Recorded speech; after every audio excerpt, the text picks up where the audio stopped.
गौरं करुणावतारं संसारसारं भुजगेन्द्रहारं सदा वसन्तं हृदयारविन्दे भवं भवानी सहितं नमामि भवं भवानी सहितं। बोलिए शंकर भगवान की। कथा प्रारंभ होते है, सुनो वीर हनुमान, आकर आसन लीजिए, तेज पुंज बल धाम सियावर राम जय जय राम। मेरे प्रभु राम जय जय राम। श्री राम जय राम जय जय राम। श्री राम जय राम जय जय राम। श्री राम जय राम जय जय राम। श्री राम जय राम जय जय राम। श्री राम जय राम जय जय राम। श्री राम जय राम जय जय राम। श्री राम जय राम जय जय राम। श्री राम जय राम जय जय राम। श्री राम जय राम जय जय राम। श्री राम जय राम जय जय राम। श्री राम जय राम जय जय राम। श्री राम जय राम जय जय राम। श्री राम जय राम जय जय राम। श्री राम जय राम जय जय राम। श्री राम दयाल बिरद संभारी, दीन दयाल विरद संभारी, हरहु नाथ मम संकट भारी। हरहु नाथ मम संकट भारी, मंगल भवन अमंगल हारी।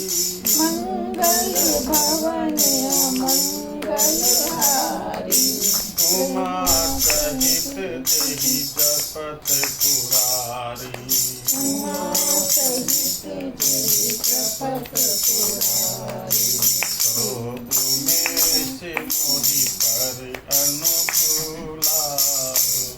उमेश मोहि पर अनुकूला, करहि कथा मुद मंगल मूला। करहि कथा मुद मंगल मूला। जय जय जय हनुमान गोसाई। जय जय जय हनुमान गोसाई।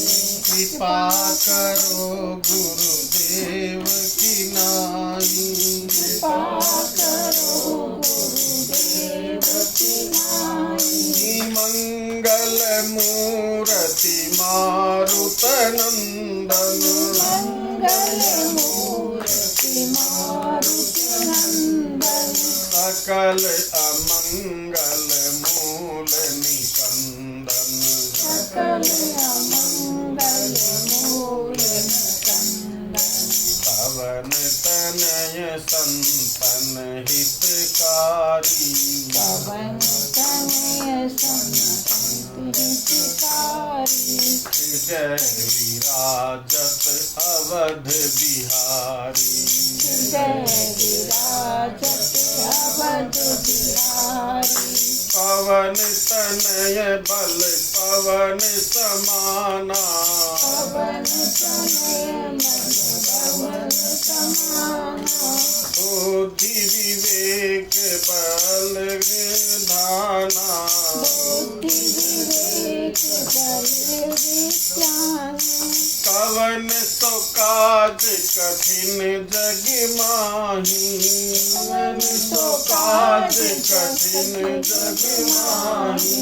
जो नहीं होहि तात तुम पाही। जो नहीं हो के साथ तुम नाही। श्री राम जय राम जय जय राम। श्री राम जय राम जय जय राम। जय जय घन हरण हनुमान। जय जय हनुमान। नहीं कलि करम न भक्ति विवेकु। नहीं कलि करम न भक्ति विवेकु। राम नाम अवलंबन एकु।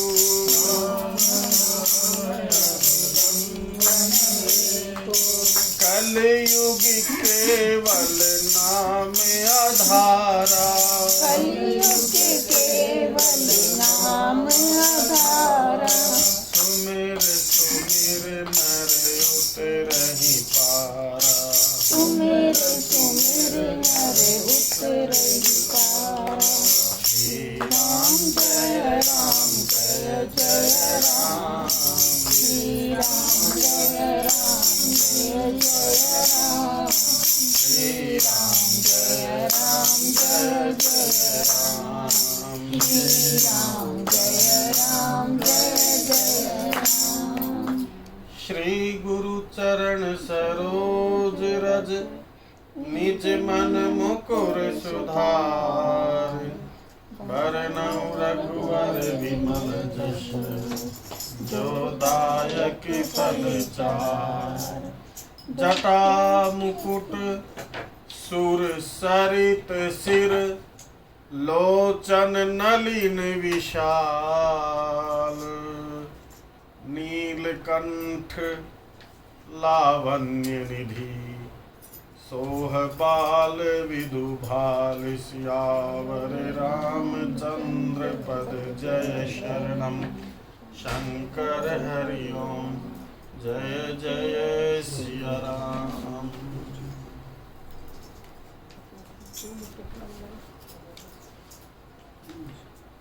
अगुण सगुण दुआ संख्या 22 के नीचे। अगुण सगुण दुई ब्रह्म स्वरूपा। अकत अगाध अनादि अनूपा। मोरे मत बड़ नाम दूते। किए जेहि जुग निज बस निज बूते। प्रौढ़ सुजन जन जानहि जन की। कहु प्रतीति प्रीति रुचि मन की। एक दारुगत देखिए एकु। आवक सम जुग ब्रह्म विवेकु। उभय अगम जुग सुगम नाम ते। कहु नाम बड़ ब्रह्म राम ते। व्यापक एक ब्रह्म अविनाशी। सत चेतन घन आनंद राशि। अस प्रभु हृदय अछत अविकारी। सकल जीव जग दीन दुखारी। नाम निरूपण नाम जतन ते। सौ प्रगटत जिमि मोल रतन ते। निर्गुण ते ए भांति बड़ नाम प्रभाव अपार। और कहूँ नाम बड़ राम ते। निज विचार अनुसार। राम भगत हित नर तन धारी। ये अगले जो दो दोहे है ना, इसमें पूरी राम जी का चरित्र है, पूरी रामायण है, पूरी रामायण इसके अंदर। ये अगले जो दोहे हैं उसमें बताया कि राम जी जब सगुण साकार रूप में आए, उन्होंने जो जो किया वो बहुत थोड़ा किया। और कलयुग में उनका नाम उससे कई गुना ज्यादा काम कर रहा है। ये दो दोहों के अंदर इसका पाठ करेंगे प्रेम से। राम भगत हित नर तन धारी। सही संकट किए साधु सुखारी। नाम से प्रेम जपत अनियासा। भगत होहि मुद मंगल बासा। राम एकता बसतिय तारी। नाम कोटि खल कुमति सुधारी। ऋषि हित राम सु केतु सुता की। सहित सेन सुत कीन विबाकी। सहित दोष दुख दास दुरासा। दलई नाम जिमि रवि निसिनासा। भंजे राम आप भव चापू। भव भय भंजन नाम प्रतापू। दंडक बनि प्रभु कीन सुहावन। जन मन अमित नाम किए पावन। चरनी कर दले रघुनंदन। नाम सकल कली कलुष निकंदन। शबरी गीध सुसेवकन सुगत दीन रघुनाथ। नाम उदारे अमित खल। वेद विदित गुण गाथ। सियावर राम जय जय राम मेरे प्रभु। राम सुकंठ विभीषण दो। राखे शरण जान सबको। नाम गरीब अनेक निवाजे। लोक वेद बर बिरद विराजे। राम भालू कपि कटक बटोरा। सेतु हेतु श्रम कीन न थोरा।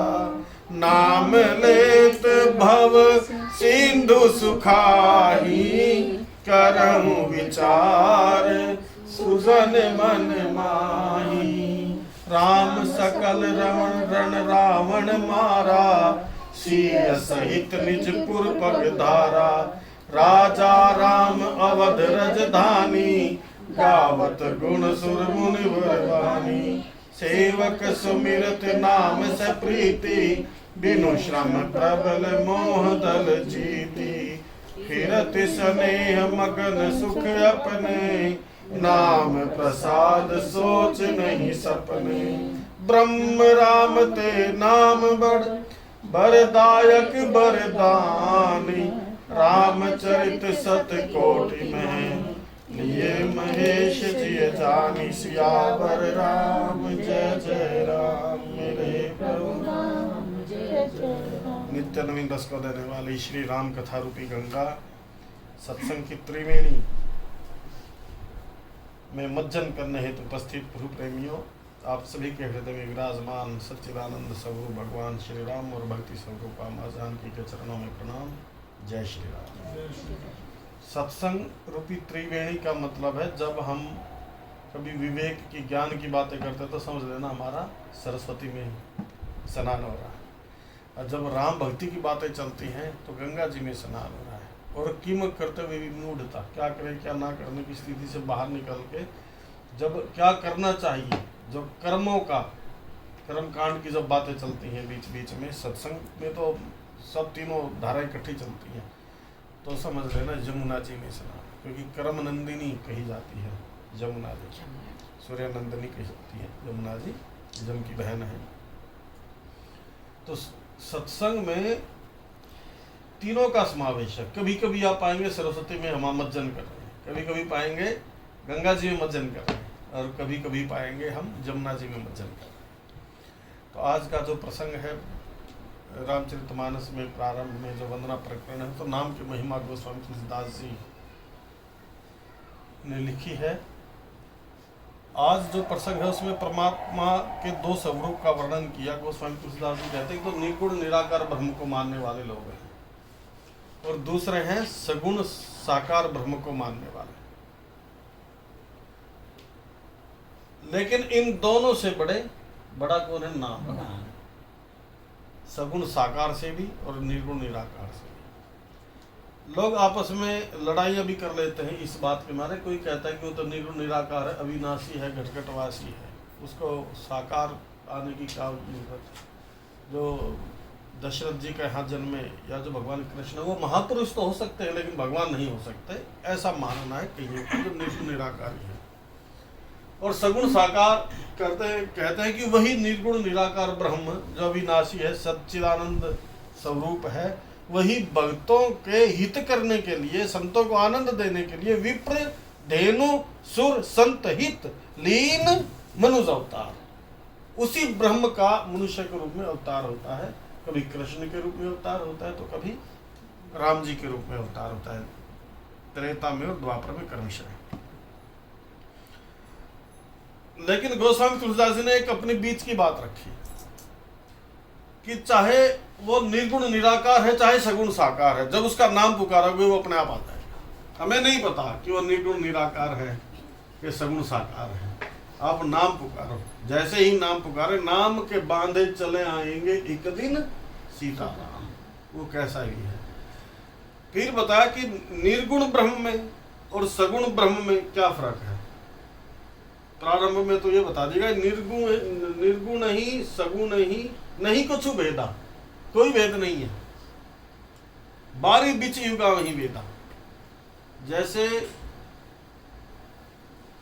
ओला वृष्टि जब होती है ना, ओले पड़ते हैं, देखे होंगे ओले, उसमें और जल में जो भेद है, या बर्फ में और जल में जो भेद है, वही भेद निर्गुण और सगुण ब्रह्म में है। जो बर्फ है वो समझ लीजिए सगुण साकार रूप है, और जो जल है वो निर्गुण निराकार रूप है। दूसरा फिर बताया कि जैसे लकड़ी के अंदर अग्नि है, आज के प्रसंग में ये चौपाई आई है, लकड़ी के अंदर जो अग्नि होती है वो है निर्गुण निराकार ब्रह्म का स्वरूप, मतलब है लेकिन हमें दिखाई नहीं दे रही, लेकिन जब वो प्रकट होती है तो उसको सगुण साकार बोलते हैं। अब लकड़ी के अंदर अग्नि है तभी तो प्रकट हुई, लकड़ी के कण कण में अग्नि समाई हो, जैसे दूध के कण कण में घी समाया हुआ है, चिकनाई समाई हुई है, ऐसे ही इस पूरे जगत में परमात्मा कण कण में समाया हुआ है। तो निर्गुण और निराकार दोनों का निरूपण किया। वास्तव में देखा जाए तो निराकार साकार है सर्वत्र भवेश ब्रह्मो शांत जनार्दन सारद शेष गणेश। वो निराकार भी है, वो साकार भी है। अगर कोई कहे कि निराकार है परमात्मा साकार नहीं है तो उसकी सर्वव्यापकता कहाँ सिद्ध होगी। अगर कोई कहे कि साकार ही है निराकार नहीं है तो भी सर्वव्यापकता कहाँ सिद्ध होगी। इसलिए हमारे यहाँ आर्य समाज में भी मूर्ति पूजा का खंडन नहीं किया गया, कबीर पंथ में भी मूर्ति पूजा का खंडन नहीं किया गया। मूर्ति पूजा के पीछे जो पाखंड है उसका खंडन किया गया। अगर मूर्ति पूजा, एक तरफ आर्य समाज ये बोलता है कि निर्गुण निराकार है, सर्वव्यापक है, सर्वत्र है, समान रूप से बोलता है ना, तो फिर तो उसको ये बोलना चाहिए कि मूर्ति को छोड़ के बाकी हर जगह है। जो सर्वत्र है समान रूप से तो मूर्ति में भी है। अब जो मूर्ति की पूजा करते हैं वो मंदिर में जाते हैं तो मंदिर जैसा भाव बन जाता है उनका, वो बड़ी पुण्याई हो जाता है। मंदिर से बाहर मिलते ही सारे काम उल्टे करते हैं, सारे पाप करते हैं।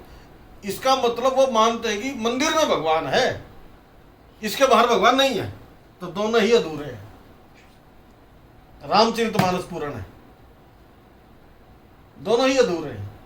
जो केवल निर्गुण निराकार ब्रह्म को मानते हैं वो भी अधूरे हैं, केवल कटाक्ष करते हैं, उनको कोई मतलब नहीं होता भक्ति से।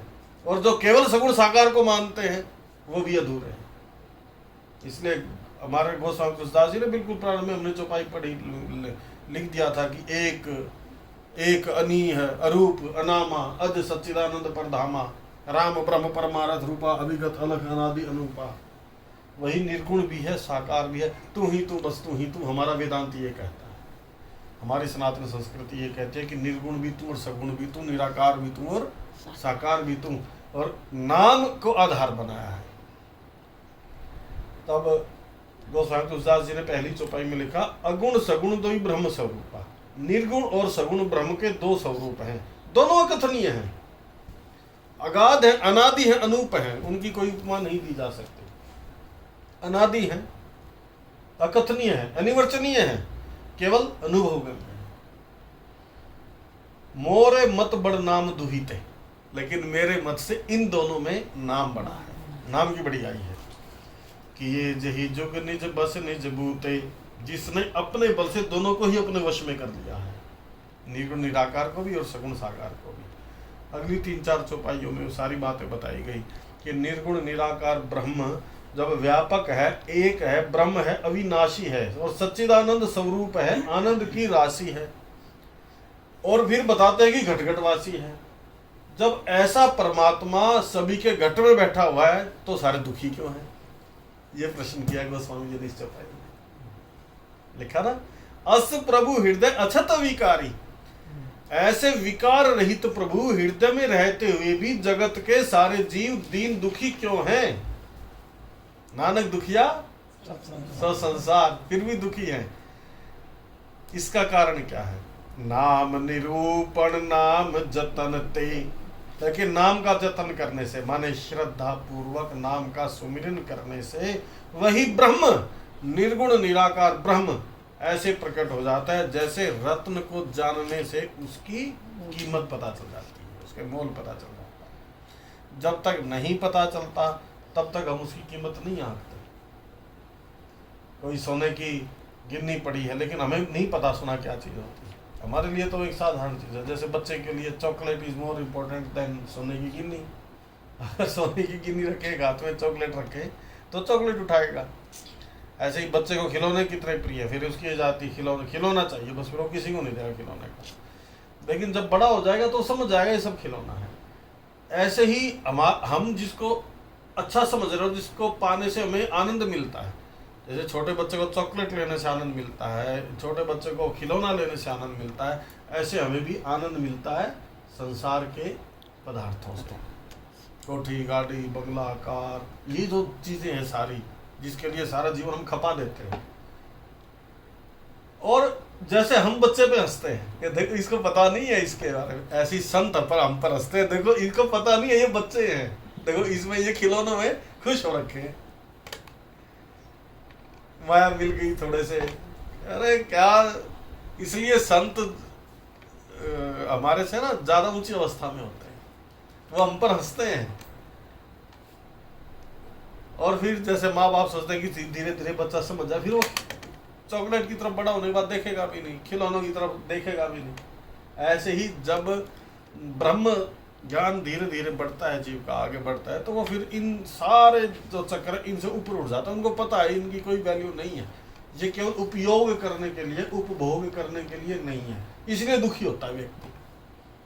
अगर वो सच्चिदानंद स्वरूप भगवान का नाम जतन करे, नाम का आश्रय ले, नाम का सहारा ले, परमात्मा के नाम का सहारा ले, तो सारी चीज़ें झंझट छूट जाते हैं, उसका अज्ञान भी दूर हो जाता है, अज्ञान रूपी अंधकार स्वयं में अपने आप दूर हो जाता है। नाम में बहुत ताकत है। कोई बहुत ज़्यादा हमें श्लोक पढ़ने की या बहुत ज़्यादा हमें पांडित्य करने की, दिखाने की कोई आवश्यकता नहीं है। केवल नाम निरूपण से, बिल्कुल गोस्वामी तुलसीदास ने स्पष्ट लिखा इस चौपाई के अंदर, नाम निरूपण नाम जतनत है, वही ब्रह्म ऐसे प्रकट हो जाता है जैसे रतन के जानने से उसका मूल्य प्रकट हो जाता है। नहीं तो पीछे कथा में आया था ना कि सोने के डले से पूरी उम्र सब्जी बेचता रहा।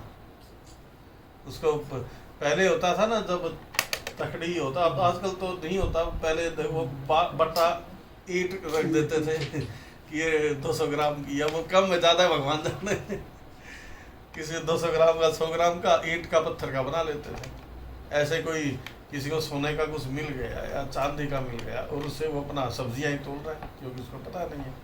अगर जैसे ही पता चल जाए, ऐसे ही निर्गुण निराकार ब्रह्म का जैसे ही ज्ञान हो जाए नाम के निरूपण से, तो तुरंत व्यक्ति सुखी हो जाता है। इसलिए सत्संग में आके परम सुख की प्राप्ति होती है, क्योंकि वहां नाम का आश्रय है, परमात्मा के नाम के सहारे बैठते हैं। तो कलयुग में जितनी भी आग लगी हो, द्वेष की, राग की, जैसी भी आग लगी हो, वो सारी आग शांत हो जाती है। वो ऐसा नहीं है नहीं लगी हुई है, अभी भी लगी हुई है, लेकिन हम सत्संग रूपी सरोवर में आकर बैठ गए। और सत्संग रूपी सरोवर में आ गए तो बाहर लगी रहेगा। इसलिए कहा गया प्रथम भगति संतन कर संगा। उसमें कोई प्रयास नहीं करना पड़ता आपको, केवल सत्संग में आकर बैठ जाओ। बस सत्संग में आकर बैठने मात्र से आपका राग द्वेष चिंता भय ये सब छूटने लगता है।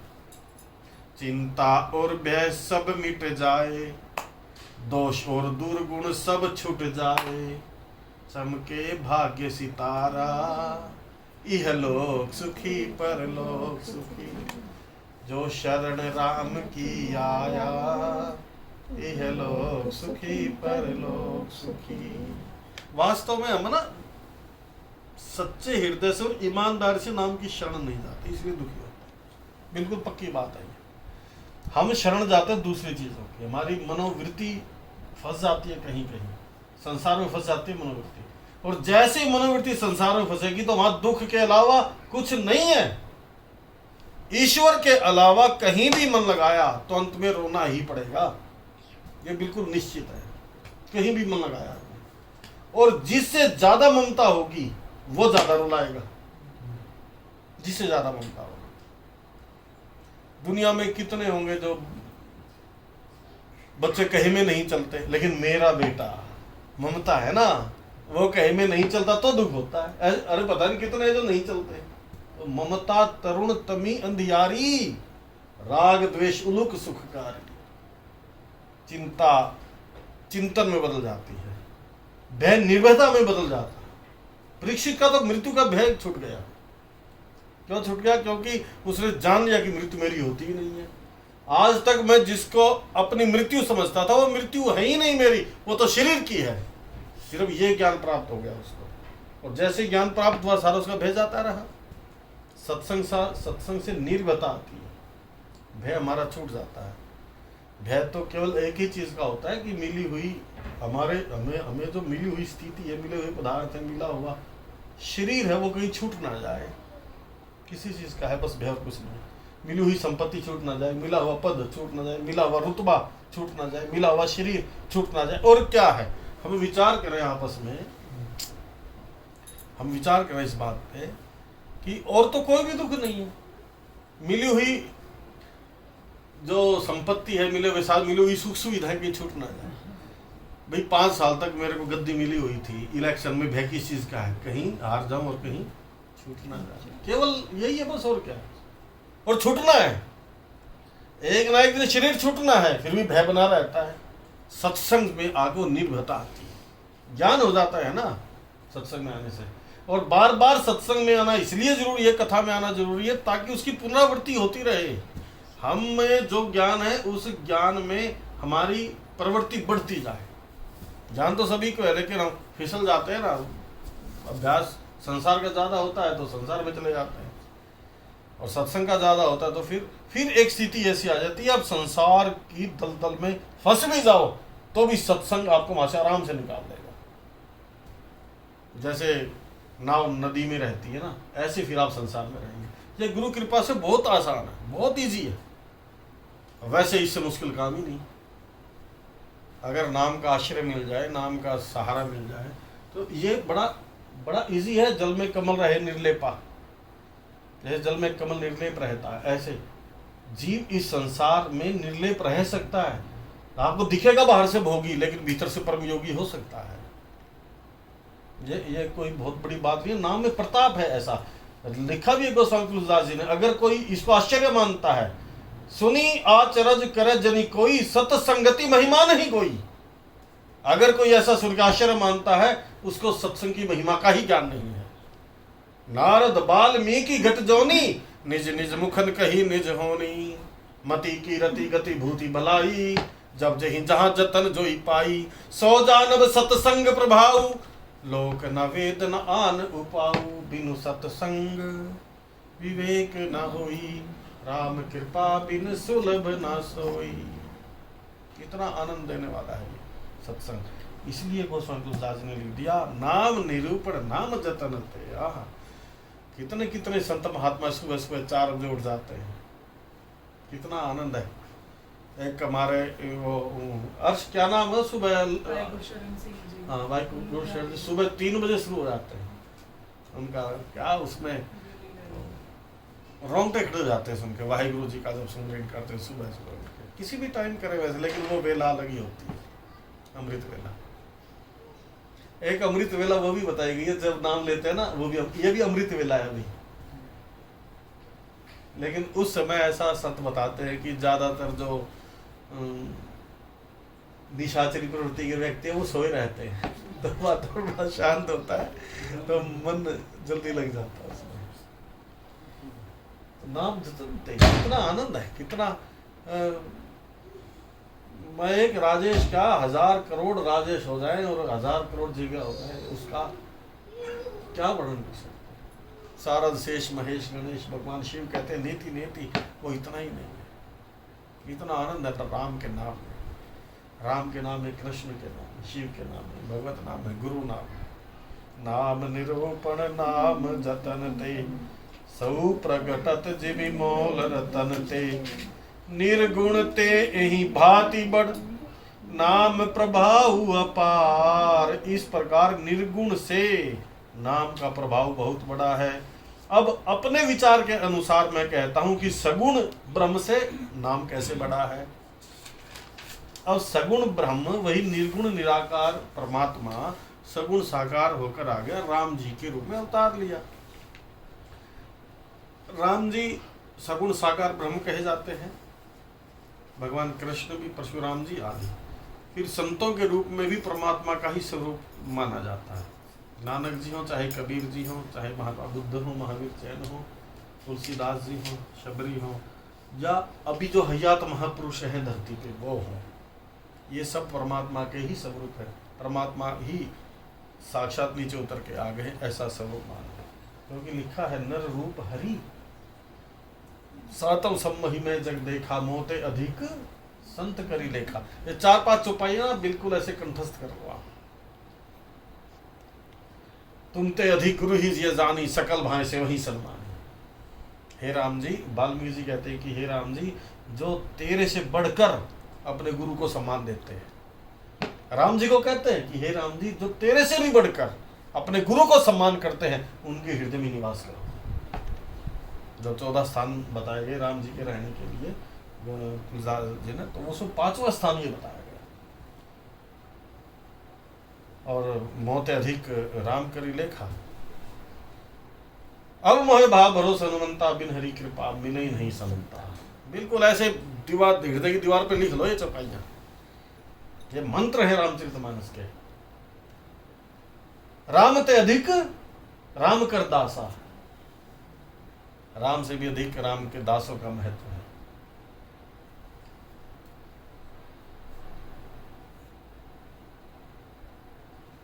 बृहस्पति और इंद्र का संवाद आता है अयोध्या कांड के अंदर। इंद्र देवताओं का राजा कहा जाता है और बृहस्पति जी देवताओं के गुरु कहे जाते हैं। उन दोनों के बीच में संवाद आता है। कब? जब इंद्र अपने गुरु जी को कहते हैं कि महाराज कुछ ऐसी व्यवस्था करो कि भरत राम से ना मिल पाए चित्रकूट में। क्योंकि अगर भरत राम से एक बार मिल गया और भरत ने एक बार भी कह दिया कि भैया वापिस चलो, तो उनके आग्रह को नहीं ठुकरा पाएंगे राम जी, और ये वापिस चले जाएंगे। रावण फिर वही कहा हमारी समस्या खड़ी रहेगी। देवताओं को अपना ही देखना होता है। ऊंच निवास नीच करतूती, सहन सकई पराई विभूति। देवताओं को बहुत ज्यादा सम्मान नहीं दिया गया रामचरितमानस के अंदर, कहीं भी नहीं दिया गया। एक जगह ऐसे ऐसे शब्दों का इस्तेमाल किया गया, आप मतलब समझेंगे कि कितनी स्वान तक कहा गया रामचरितमानस में। नीच निवास, ऊंच निवास नीच करतूती, सहन सकई पराई विभूति। तब वहां आया कि राम जी का अगर कोई अपराध कर देता है तो राम जी उसको ज्यादा महत्व नहीं देते, लेकिन राम के भक्त का तो अपराध कर देते हैं, राम जी उसको छोड़ते हैं। राम भगत अपराध जे करही, राम रोष पावक सोई जरही। और उसी संवाद में चौपाई है जो आज एक मैसेज आपने भेजा था ना, बहुत सुंदर। मैं आज बहन जी ने वो भेज रखा था सबको। हाँ, मैंने अच्छा लगा, 2-3 बार मैंने वो उसको सुना भी। तो वो उसी संवाद में है। बृहस्पति और इंद्र का संवाद है कि ईश्वर कुछ नहीं करता। बोल रहे ना ईश्वर कुछ नहीं करता, उसी में लिखा है कि ईश्वर कुछ नहीं करता। ईश्वर तो कौन क्या करता है? कर्म करता है। कर्म प्रधान, कर्म को प्रधानमंत्री बना दिया। कर्म प्रधान विश्व करी राखा, जो जस कर ही सो तत्फल चाखा। फिर आगे बताया कि ब्रह्म राम जी कैसे हैं, ब्रह्म कैसे हैं, कि वो तो जैसे उसमें होता ना, घड़ी होती थी जिसमें पेंडुलम चलता रहता था, पेंडुलम बोलते थे ऐसे, तो वो तो स्थिर है एक जगह पे, लेकिन उसका कृपा का पेंडुलम सेवक की तरफ ज्यादा हो जाता है। यद्यपि सम नहीं राग न रोषु, गहहीन पाप गुण पुन दोषु, तदपि करही सम विषम विहारा, भगत भगत हृदय अनुसारा। फिर आत्य कर्म प्रधान विश्व करी राखा, जो जस करही सो तस फल चाखा। कि परमात्मा तो सम है, उसको कोई मतलब नहीं है कोई पाप करे कोई पुण्य करे, उसने तो कर्म को प्रधानमंत्री बना दिया, वो डिसाइड कर लेगा, जो जैसा कर्म करेगा वैसा उसको भोगना ही है, ये निश्चित है। केवल दो तरीके से बच सकता है बस, एक तो जो तब करे कुमारी तुम्हारी, भावी मेट सकही त्रिपुरारी, और ये मंत्र महामुनि विषय ब्याल के, मेटत कठिन कुअंक भाल के। भाल माने माथा, माथे पे लिखे हुए जो बेमाता लिखे जाते हैं छठी वाले दिन, वो जो लिखे हुए यहाँ पे अंक हैं, उनको भी अगर मिटाने की क्षमता किसी के अंदर है तो राम नाम में है, और किसी के अंदर ये ताकत नहीं है। और दूसरी, जो तप करे कुमारी तुम्हारी, भाव ही मेट सके त्रिपुरारी। भगवान शंकर उसको मेट सकते हैं, अन्यथा तो किए हुआ कर्म बीज रूप में हमारे चित्त में पड़ा रहता है। अब उसका फल हमें कब मिलता है वो प्रकृति डिसाइड करती है। पता नहीं कब कौन सा कर्म फल जो बीज रूप में पड़ा है कब अंकुरित हो जाए और आपके जीवन में सुख और दुख के रूप में प्रकट हो जाए। आपको लगेगा कि यार मैंने तो ऐसा कुछ किया नहीं, कभी किया होगा, ये निश्चित है।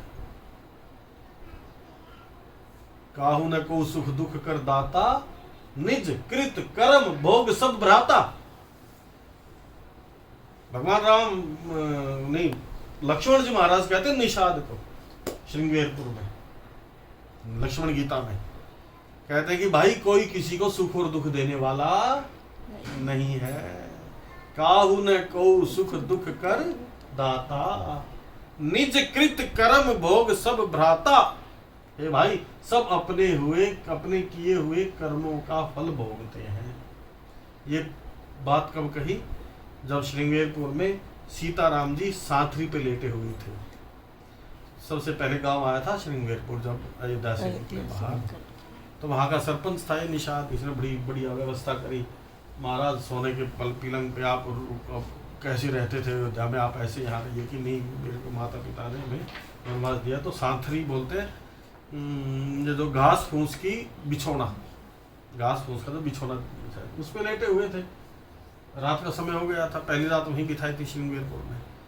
राम जी लेटे हुए, सीता जी भी विश्राम कर रहे थे।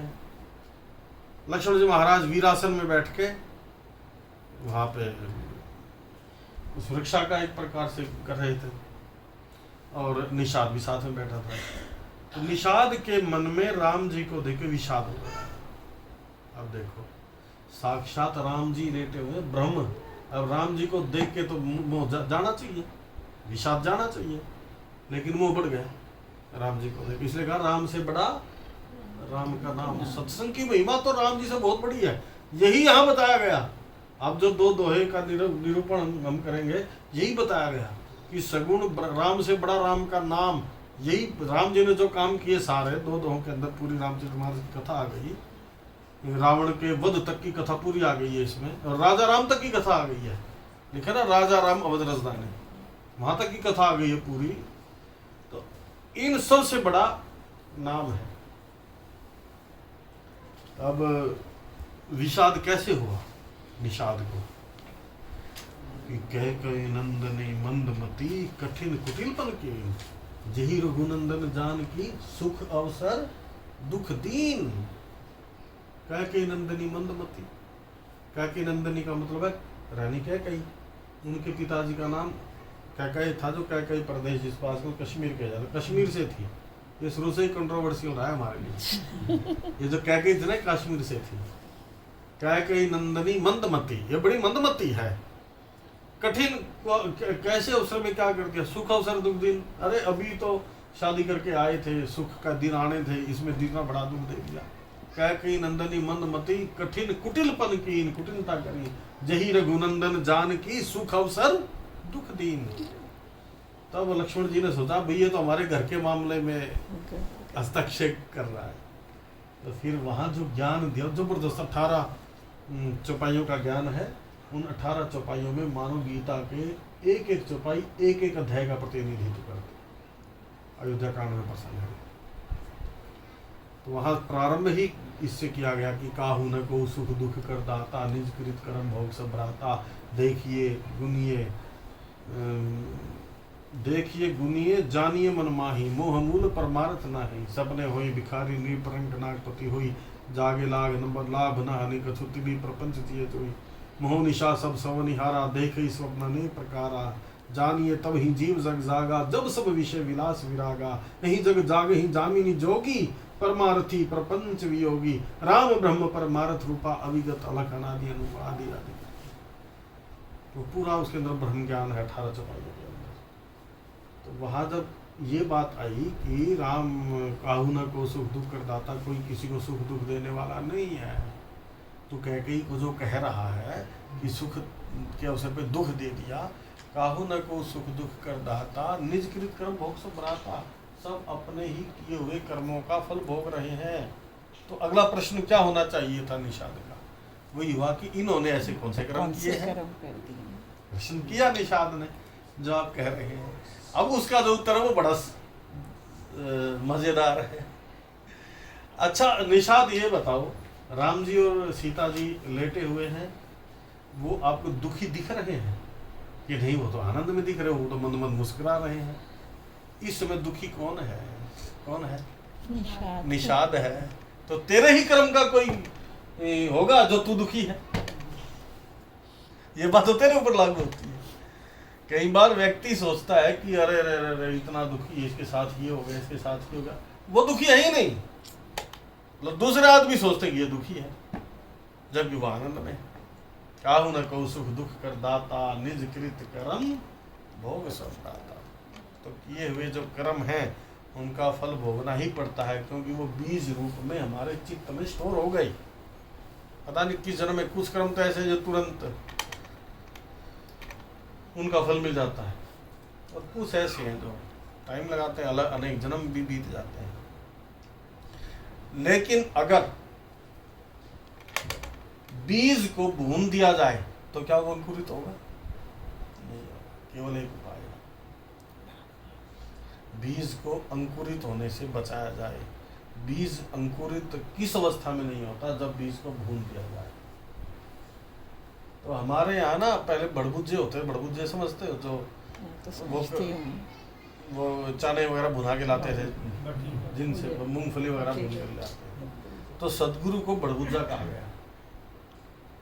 जब हमारे कर्मों को सदगुरु रूपी वो करने वाला अगर उसको भून दे, उन कर्मों को भून दे, तो वो बीज रूप कभी भी अंकुरित नहीं होगा, क्योंकि वो भुना जा चुका है। ये भी रामचरितमानस में लिखा है उत्तरकांड में। सब इसी फैक्ट्री में है, सारा मामला, और सारे प्रमाण यहीं से हैं। सदगुरु वेद वचन विश्वासा, संयम यह न विषय के आशा। रघुपति भक्ति सजीवन मूरी, अनुपान श्रद्धा मति भूरी। ये उत्तरकांड के अंदर चपाई आती है। तो निर्गुण निराकार ब्रह्म से भी और सगुण साकार ब्रह्म से भी नाम का महत्व ज्यादा है। अब गोस्वामी तुलसीदास जी ने अगले चौपाइयों में बताया कि राम जी ने सगुण साकार रूप धारण करके क्या क्या काम किए और नाम क्या क्या करा। उन्होंने तो किए त्रेता में और थोड़े किए, और अब उनका नाम कलयुग के अंदर क्या क्या कर रहा है। राम भगत हित नर तन धारी, श्री राम जी ने भक्तों के हित के लिए मनुष्य रूप धारण किया।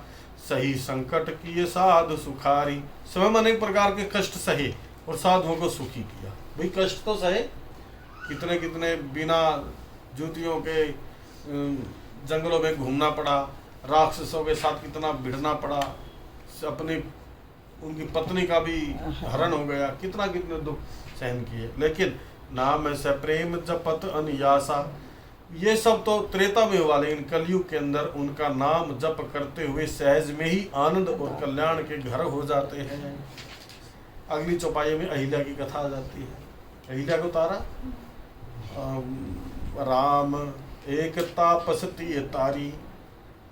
राम जी ने तो एक अहिल्या को तारा, लेकिन उनका नाम तो करोड़ों दुर्बुद्धि को, दुर्मति को, जो हमारी बिगड़ी हुई बुद्धि है उसको तार देता है। नहीं, बिगड़ी हुई बुद्धि जिस बुद्धि को ये भी आंकलन नहीं कर पाई, ये गौतम ऋषि हैं कि गौतम ऋषि नहीं। अहिल्या की कथा सब आप जानते हैं। आप गौतम नारी श्राप बस उपल देह धरी धीर, उपल माने होता है पत्थर। गौतम की नारी श्राप के वशीभूत पत्थर बनकर यहाँ पड़ी हुई है गौतम ऋषि के आश्रम में। गौतम नारी श्राप बस उपल देह धरी धीर, चरण कमल रज चाहती, कृपा करहु रघुवीर। हे राम जी, विश्वामित्र जी ने कहा कि हे राम जी, इनके ये चरण कमल रज चाहती है आपके। और जब पत्थर में से अहिल्या प्रकट हुई तो अहिल्या ने पता है कैसे स्तुति करी भगवान की। अहिल्या ने स्तुति की कि मुनि श्राप जो दीना, अति भल की ना, परम अनुग्रह में माना। अगर मेरे पति गौतम ऋषि ने मेरे को श्राप दिया पत्थर बनने का, माने हमारी बुद्धि पत्थर हो जाती है, जो बुद्धि निर्णय ना ले सके। केवल अहिल्या तो केवल एक कैरेक्टर दिखाया गया है। हमारी बुद्धि भी तो पत्थर बुद्धि है, जिसको यही नहीं पता कि क्या असली है क्या नकली है। गौतम ऋषि का ही तो रूप धारण करके इंद्र गए थे वहां, इसलिए हमारी वो तो एक अहिल्या का उद्धार किया, लेकिन हमारी करोड़ों बुद्धियों का जो पत्थर हो चुकी है हमारी बुद्धि, उनका उद्धार उनका नाम कर रहा है त्रेता के अंदर। इसलिए सगुण ब्रह्म से भी बड़ा नाम का प्रताप है। नाम कोटि खल कुमति सुधारी। तो अहिल्या जी कहती है कि मुनि श्राप जो दिया, गौतम ऋषि ने जो मेरे को श्राप दिया वो अच्छा ही किया। अगर मैं श्रापित ना होती, पत्थर ना बनती, तो प्रभु आपके चरण रज को कैसे छुपाती। आज आपके चरण रज से अगर मैं स्पर्श हुई हूँ तो मुनि गौतम ऋषि के प्रति इतना भी मन में द्वेष या मन में कोई ऐसा भाव नहीं था अहिल्या में। तो नाम ने तो हमारे कितनी ही बुद्धियों का बेड़ा पार कर दिया। उसके बाद राम जी ने क्या किया, ताड़का का वध किया, सुबाहु का वध किया, और मारीच को एक ही बाण बगैर फणका मारा और सीधा लंका में समुद्र के उस पार जाकर गिरा। ये क्या है? ताड़का दुराशा है, अननेसेसरी डिजायर, दुराशा, आशाएं, तृष्णाएं, ये ताड़का है। राम जी ने तो एक ताड़का का वध किया, लेकिन उनके नाम तो अनेक प्रकार की दुराशाओं का ही अंत कर दिया। नाम लेने से, नाम का निरूपण करने से, नाम का जप करने से सारी इच्छाएं, वासनाएं जीवन में समाप्त हो जाती है। खासकर जो तृष्णा है ना, तृष्णा ये आदमी को खा जाती है गुण की तरह, हमें पता भी नहीं चलता। जैसे ऊपर से तो बहुत बढ़िया लकड़ी दिखाई देगी और अंदर से गुण उसको समाप्त कर देता है। वो हालत हो जाती है हमारी, सुतेष्णा, लोकेष्णा और वित्तेष्णा। ये बड़ी भयंकर है। सुतेष्णा से कोई सुतेष्णा और वितेष्णा के चक्कर में तो लगभग सारे फंसे हुए हैं। और लोकेष्णा का तो पूछो ही मत बस। लोकेष्णा बड़ी भयंकर चीज है। लोकेष्णा होती है समाज में, संसार में प्रतिष्ठा पाने की वासना। ये तो बड़े बड़े महात्मा को भी गिरा देती है। मैं मेरा मेरा मेरा, अरे परमात्मा को भूल गया। वो कबीर वाली बात है ना कि नथनी जितनी यार ने तागु दिया विसार, और नाग दिया कर सुमृत बारंबार, नाग दिया करतार ने तागु दिया विसार। जिस परमात्मा ने नाग दिया उसका सुमरन नहीं है करती, और जिसने तेरे यार ने वो नथनी दी उसका बार बार सुमरन कर रही है। अगर नाग ही ना देता परमात्मा तो उसको पहनती कहाँ? तो परमात्मा का भी शुक्रिया करो कि नाग दे दिया उसने। दूसरा जो दोष और दुख, दोष है सुबाहु और दुख है मारीच। मारीच को मारा नहीं, माने नाम दुख पूरी तरह समाप्त नहीं करता, क्योंकि दुख आता रहेगा तो परमात्मा का नाम याद आता रहेगा। सुख में बहुत कम परमात्मा का नाम है याद आता है। वो ना दुख में सुमरन सब करें सुख में करे ना कोई, सुख में जो सुमरन करे तो दुख काहे को हो, ये भी कहा गया। और एक जगह तो कबीर जी ने ये भी कहा कि कबीरा हंसना छोड़ दे, कबीरा हंसना छोड़ दे, कर रोने से प्रीत, बिन रोए पाया नहीं प्रेम प्यारा। और ये फैक्ट है, जब तक हम रोते नहीं है ना, जब तक हम उसके प्यार में पिघलते नहीं है, तब तक उसकी आनंद की अनुभूति भीतर से होती नहीं। क्योंकि जब परमात्मा का नाम लेते लेते, कथा सुनते सुनते आंखों से अश्रु धाराएं बहती है, तो अंतःकरण के सारे विकार बह जाते हैं उसमें। इससे बढ़िया कोई उपाय नहीं है। कभी कभी आपने देखा होगा नाम लेते लेते कैसे आंखों से अश्रु धाराएं बहने लगती है। वाग गदगदा हस्ती कवचित रुदती भिक्षणम उद्गायन्ति विनिर्त्यन्ति ही विलज्जा, लज्जा को छोड़ के नाचने लगता है साधक। नए नए गीत अपने आप ही भीतर से उभरने प्रारंभ हो जाते हैं। इसी का निरूपण रामचरितमानस के अरण्य कांड में किया कि मम गुण गावत पुलक शरीरा, गद गद गिरा नयन बह नीरा। गद गद गिरा का मतलब वाणी गदगद हो जाती है, शरीर रोमांचित हो जाता है, मन प्रसन्न हो जाता है, आनंदित हो जाता है और आंखों से अश्रुधाराएं बहने लगती हैं। यही तो भाव हो गया था परीक्षित के अंदर जब सुखदेव मुनि कथा सुना रहे थे। जिसने भी कथा सुनाई, और कथा सुनने वाले को भी और सुनाने वालों को भी आंखें झरझर गंगा और जमुना की धाराएं बहती है। उधर भरद्वाज मुनि इतने रोमांचित हो गए, और याज्ञवल्क्य मुनि जब देखा याज्ञवल्क्य मुनि कथा सुना रहे, उनकी आंखों से गंगा और जमुना की धाराएं बह रही, उससे सारा विकार बह जाता है, अंतःकरण पवित्र होता है। राम जी का नाम का सुमिरन करते करते जब भाव पुष्ट बनता है। दोष को तो समाप्त कर दिया, वहीं पे जला दिया। दोष को छोड़ना नहीं चाहिए, दोष का तुरंत कल्याण कर दिया राम जी ने वहां। राम जी ने तो 100 वाहु को मारा वहां, लेकिन उनके नाम ने तो कितने ही दोषों का निराकरण कर दिया। इसलिए सगुण साकार ब्रह्म से भी नाम की महिमा ज्यादा है। आगे क्या बताया, दंडक वन प्रभु की न सुहावन। दंडक वन जिसको कोई नहीं पूछता था, वहां पे कोई हरियाली नहीं रह गई थी। श्राप था एक मुनि का, अगस्त मुनि का शायद श्राप था दंडक वन में। उस दंडक वन को भी पावन कर दिया राम जी ने, क्योंकि वहीं रहे अपने वनवास के पंचवटी के आसपास जब रहे, वो दंडक वन कहा जाता है।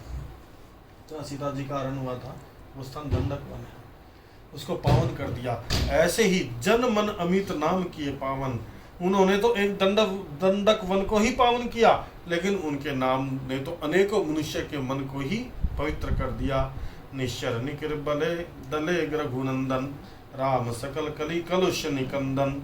श्री रघुनाथ जी ने तो राक्षसों के समूह का वध किया, लेकिन उनका नाम कलयुग के सारे पापों की जड़ को उखाड़ फेंकने वाला है।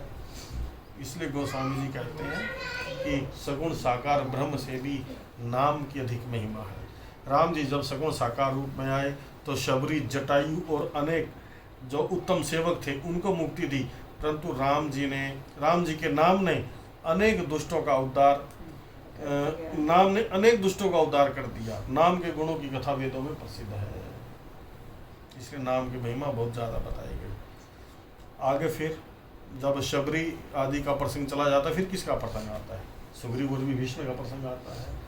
तो राम सुकुंठ विभीषण दो, श्री राम जी ने सुग्रीव और विभीषण दो को अपनी शरण में रखा, लेकिन राम जी के नाम ने तो कितने ही गरीबों पर कृपा की है। राम बालू कपि कटक बटोरा। राम जी ने एक समुद्र को पार करने के लिए एक सेना बनाई। उस भालू बटोरा था, बटोरा है ना, लोगों को बटोर लो, भाई इकट्ठा कर लो। ऐसे ही किन को बटोरा, भालुओं और कपियों को बटोर के एक सेना बनाई, लेकिन उनके नाम में तो वो ताकत है कि समुद्र को ही सुखा देती है। नाम ले तू भव सिंधु सुखा ही। उनको कितना कष्ट करना पड़ा, पुल बनाना पड़ा, लेकिन नाम से तो बहुत सिंधु सूख ही जाता है। करहूँ विचार सुजन मन माही। ऐसा मन में विचार, जो सज्जन वृंद है वो अपने मन में ऐसा विचार करें। फिर रावण को युद्ध में मारा, सीता जी सहित अपने नगर अयोध्या में आए, राम जी राजा हुए, अवध उनकी राजधानी हुई। देवता और मुनि सुंदर वाणी से उनके गुणों का गुणगान करते हैं, परंतु सेवक प्रेम पूर्वक नाम के सिमरन से बिना ही परिश्रम से मोह की प्रबल सेना को जीतकर प्रेम में मग्न हुए अपने ही सुख में विचरते हैं। राम जी ने वध किया रावण और उसकी सेना का। रावण माने मोह, उसकी सेना का।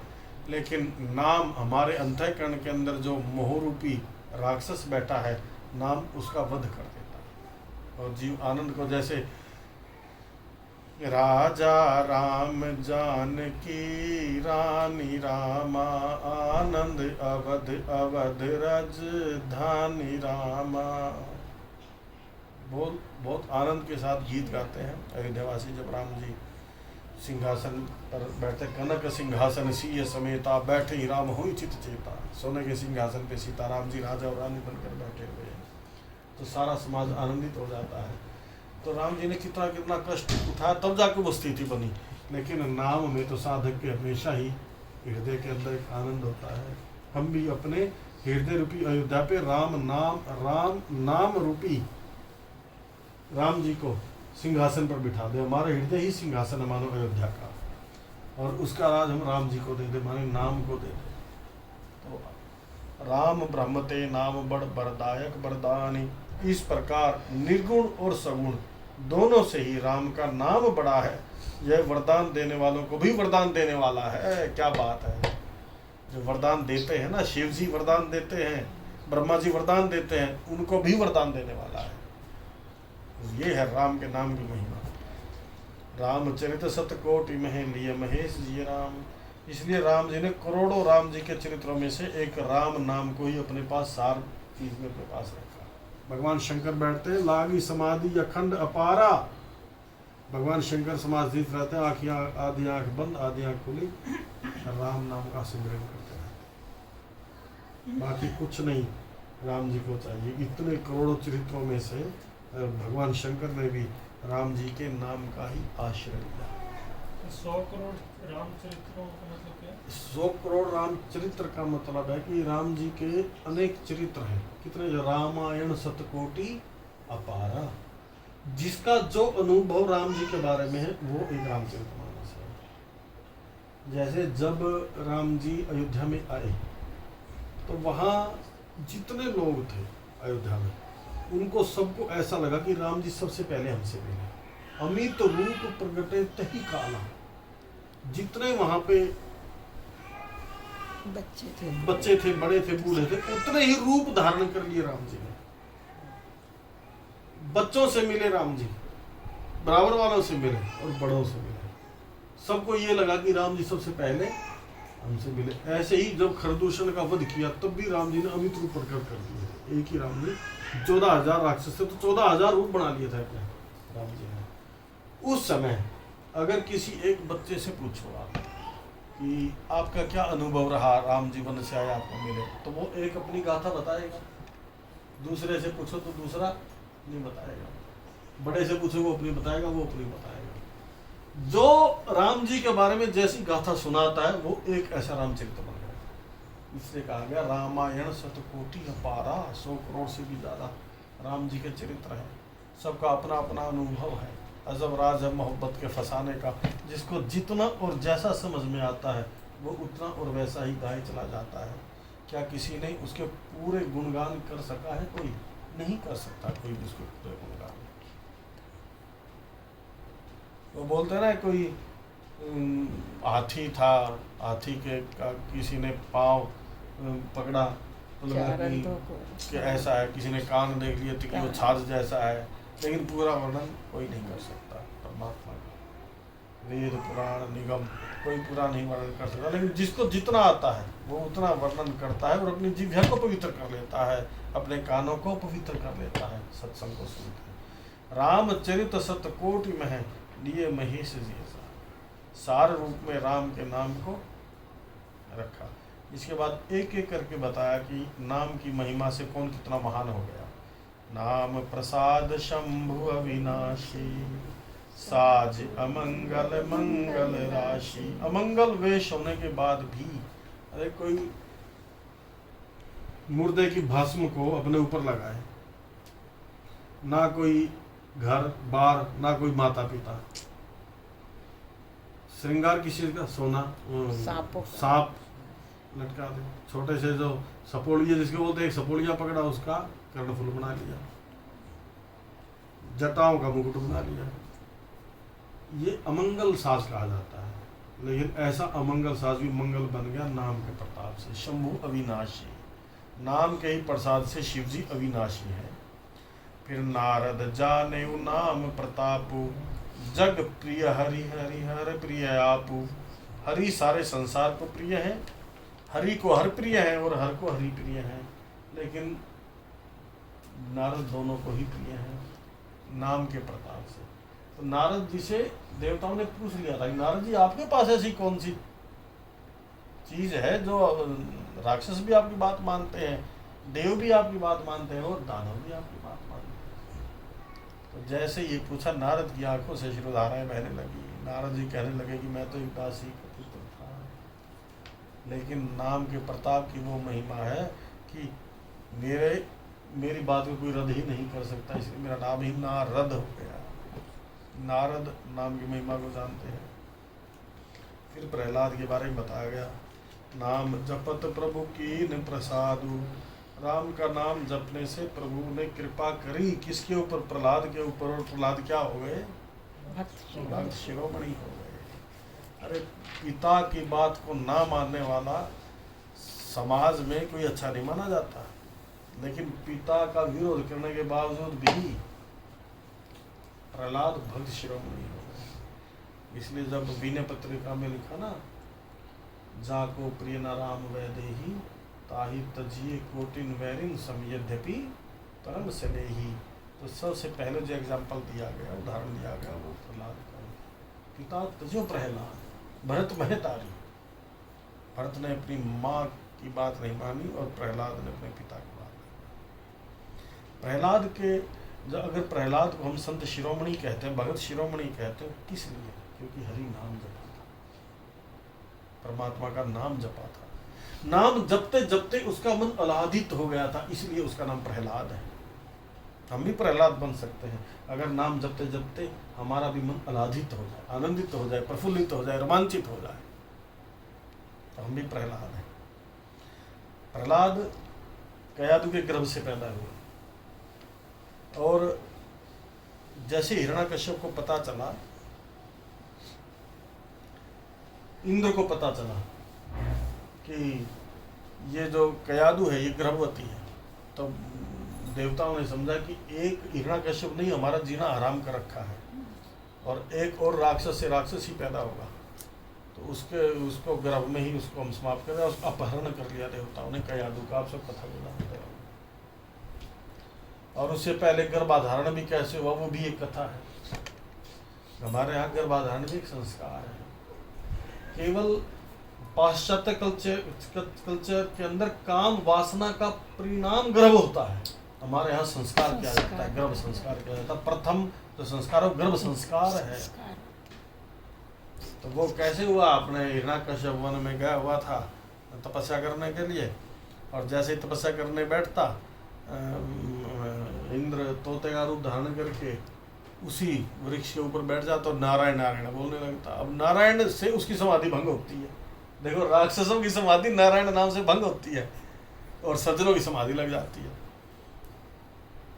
हिरण्याकश्यप ने उड़ाया 2-3 बार 4 बार, वो फिर आ जाए वहीं पे ही, और नारायण नारायण नारायण। ऐसा समाज में अभी भी है, कईयों को राम के नाम से बड़ी व्याकुलता हो जाती है, नारायण नाम से। भजनानंदी को तो समझते हैं तो बैकवर्ड्स है, इनको कुछ नहीं पता। खाओ पियो ऐश करो, चाहे ऋण लेके घी पियो। ऐसे ऐसे लोग अपने आप को बड़े एडवांस मानते हैं, उनको पता नहीं मृत्यु के एक झटके में तेरा सारा यही छूट जाएगा, कुछ भी साथ नहीं जाएगा। अगर साथ जाते हैं तो कर्म जाता है, लिया हुआ नाम जाता है, भगवत भाव जाता है, सम्मित के अंदर जो इकट्ठा हो जाता है। अब हिरण्याकश्यप हो गया परेशान, इसलिए परेशान हो गया नारायण नाम से, क्योंकि भगवान नाम उनको अच्छा लगता नहीं। अब ऐसे करके वो बीच में ही अपनी तपस्या छोड़ के घर आ गया। कयादु ने कहा कि महाराज आप तो तपस्या करने के लिए गए थे, इतनी जल्दी कैसे आ गए? अब हिरण्याकश्यप ने कहा कि अरे बस मैं क्या बताऊं, एक वृक्ष पे जहाँ मैं बट वृक्ष के नीचे बैठ के तपस्या करने लगा था, इतनी देर में कोई तोता आया और नारायण नारायण जपने लगा। तो यादू ने कहा कि पहली बार मैंने नारायण शब्द सुना अपने पति के मुख से। निषेधात्मक ही सही है, लेकिन आज तक नारायण कहा नहीं था। बड़ी खुश हुई यादू। यादू तो भगवान के भक्त थे। अब कयादू ने मन में ठान लिया कि हो ना हो आज इससे 108 बार नारायण शब्द मैंने कहलवाना है। ऐसा ही हुआ। जो जो पसंद, हिरण्याकश्यप तो राक्षसी प्रवृत्ति, जो जो उसको पसंद वो चीज़ें दे, खाना बनाए उसके लिए खूब, और पंखा। अच्छा तोता क्या कह रहा था, अरे नारायण नारायण ऐसे बोल रहा था। ऐसे करते करते किसी ना किसी तरह 108 बार नारायण शब्द का उच्चारण करवा लिया कयादू ने।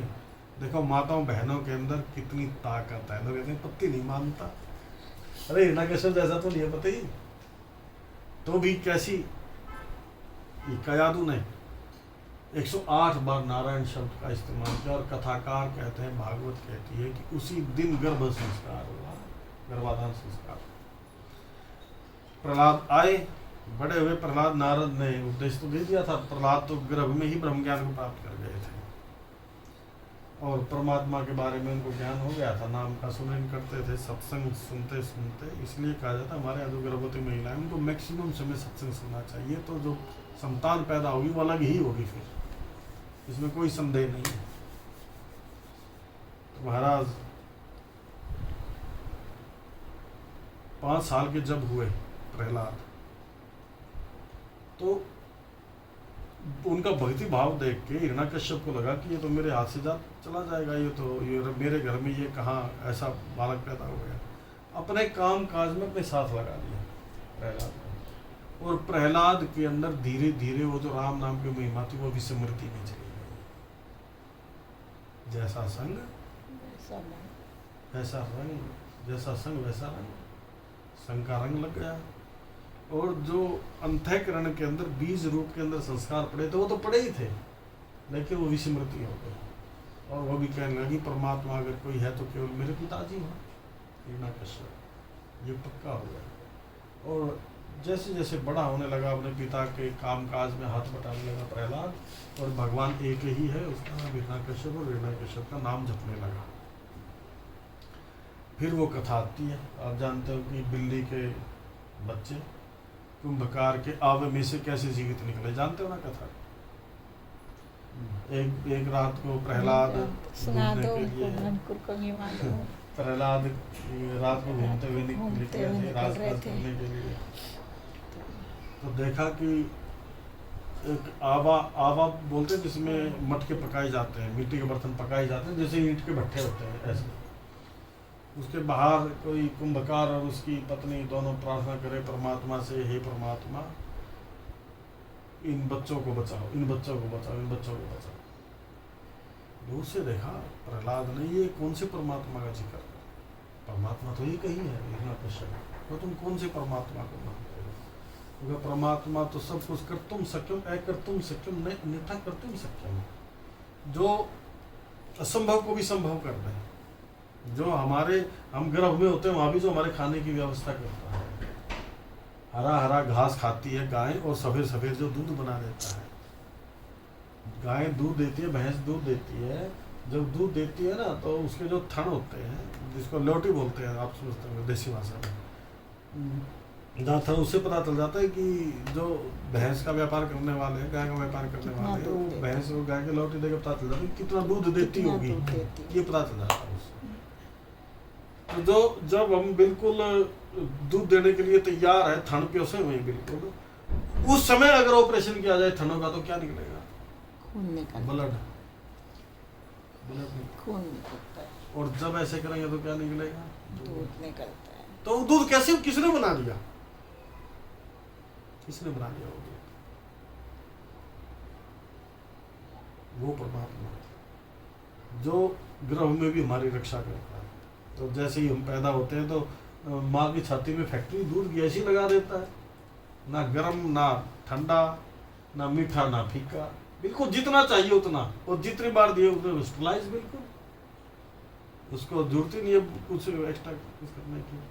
वो परमात्मा जैसे हम बड़े होते हैं तो खाना चबाने के लिए दांत दे देता है, जब पैदा होते हैं तो दांत तो नहीं होते, फिर दांत दे देता है। वो परमात्मा अंदर जो भक्ति रूपी बीज पड़ा हुआ था भीतर प्रहलाद के, वो जान गया और लगा कि ये क्या वो इन बिल्ली के बच्चों को बचा सकता है।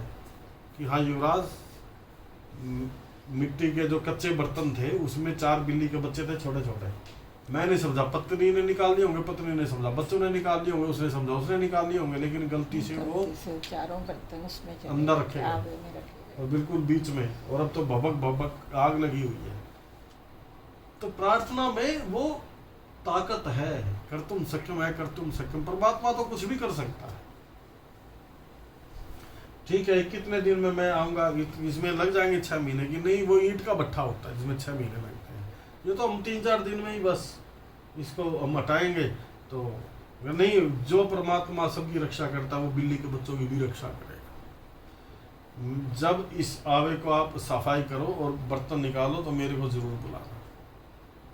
प्रहलाद आए चौथे दिन, जैसे करके एक एक बर्तन निकाला गया तो जिस एक मटके के अंदर वो बिल्ली के बच्चे थे उसके बराबर के 4 मटके बिल्कुल कच्चे और वो भी बिल्कुल सुरक्षित। और जैसे ही निकाला गया तो 4 बिल्ली के बच्चे कूद के बाहर आए। अब परमात्मा ने अपनी लीला दिखानी होती है किसी ना किसी माध्यम से।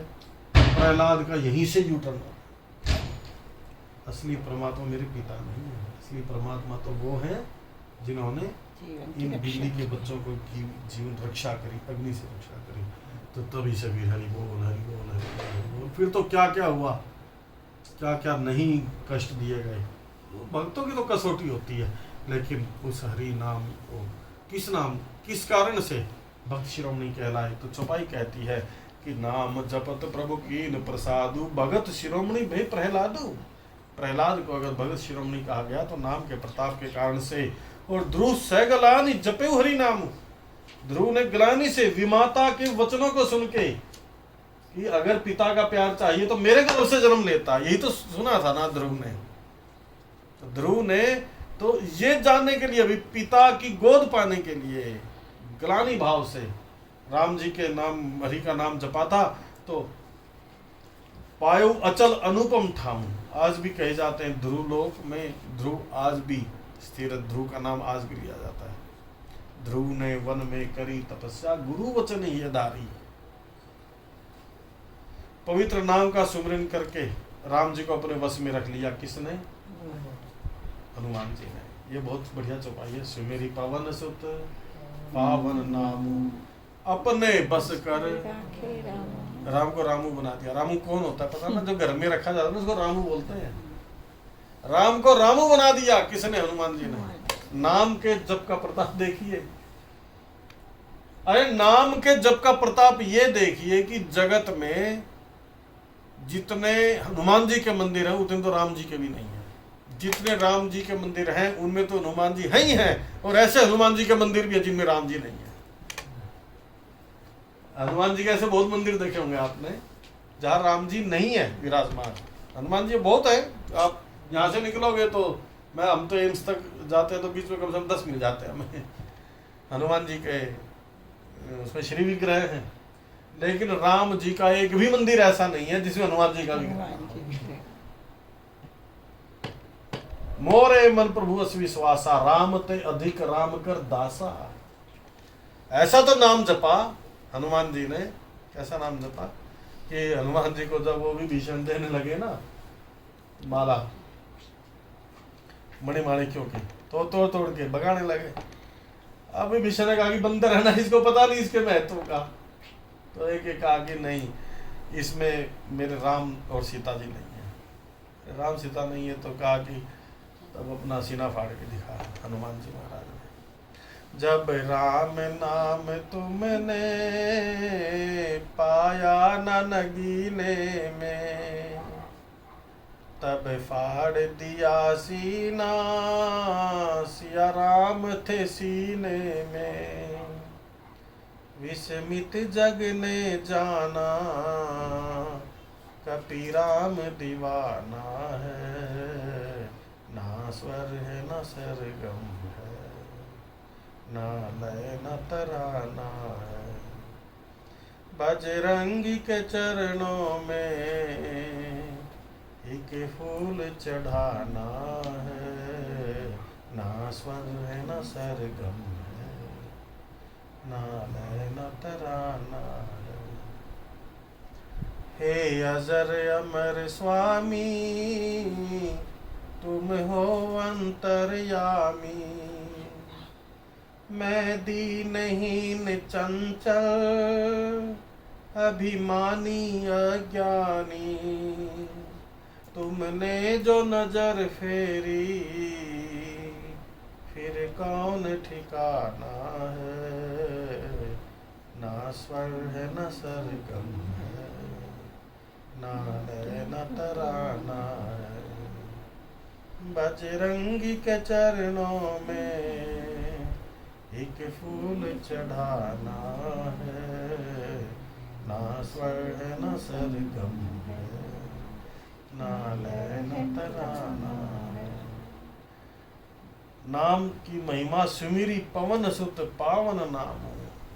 हमेशा राम राम राम राम करते रहे। श्री राम जय राम जय जय राम। दो ही काम हनुमान जी महाराज के, या तो राम कथा सुनाना या सुनना। रामचंद्र गुण बरनई लागा, सुनते ही सीता कर दुख भागा। सुंदरकांड में आता है। या राम नाम का हमेशा सुमर करते हैं, राम का नाम जपते रहते हैं, राम की कथाओं का आनंद लेते रहते हैं। बस या तो राम की कथा कोई सुना दे या सुन ले, दोनों का आनंद है। सुनने का आनंद है, सुनाने का आनंद है। जहाँ भी मौका मिले सुनाओ या सुनो, क्योंकि श्रोता वक्ता ज्ञान निधि कथा राम के गूढ़ कोई भेद नहीं है। केवल इतना भेद है, जैसे नदी चलती है ना, नदी का जो धरातल होता है वो केवल इतना है कि पानी का बहाव उस तरफ चला जाए, बस केवल इतना होता है।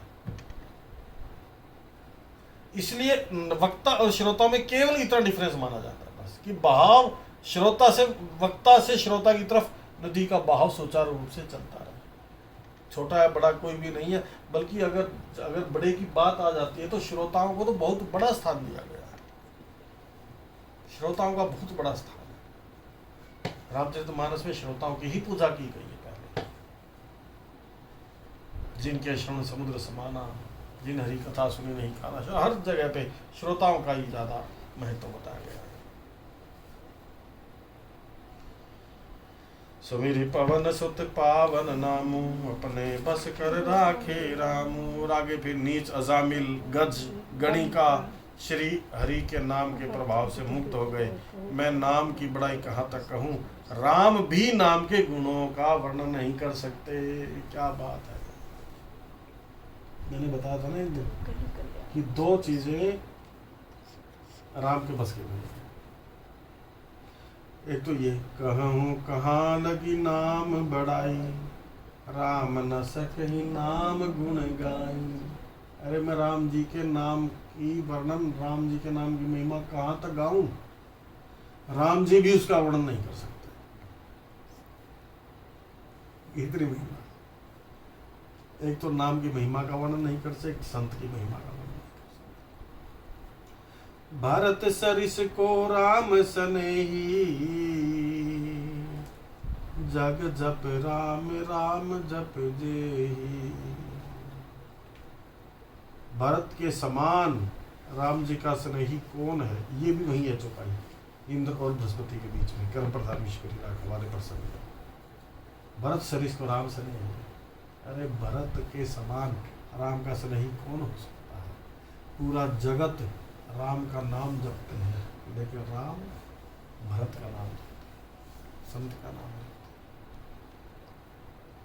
भरत अमित महिमा सुन रानी, जानहि राम न सकहि बखानी। भरत की महिमा जानते हैं राम जी, पर बखान नहीं कर पाते।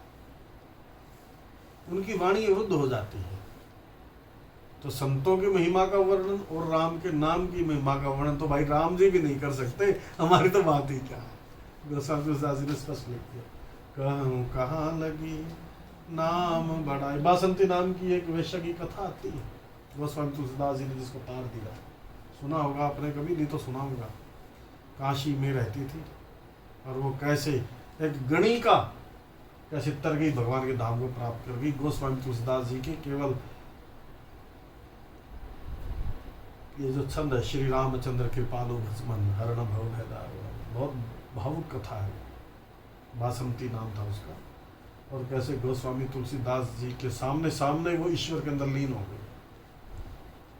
कितना उसने तप किया, जो वर्णन आया ना गणिका का।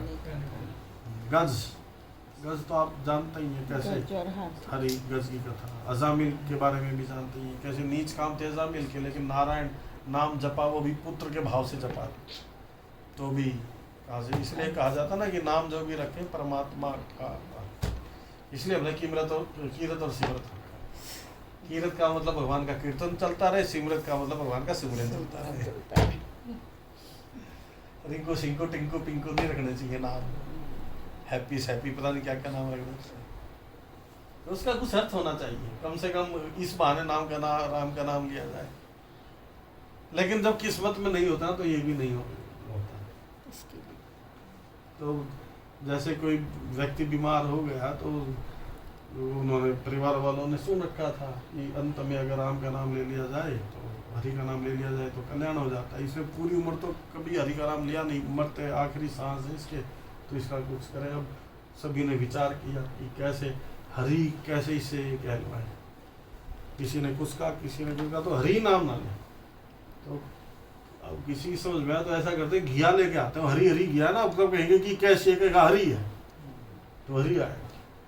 तो जैसे ही कहा कि ये देखो क्या, तो भी कहा ये घिया कहाँ से ले आए, हरी नहीं कहा, ये कैसी है, बहुत अच्छी है, लेकिन हरी नहीं कहा।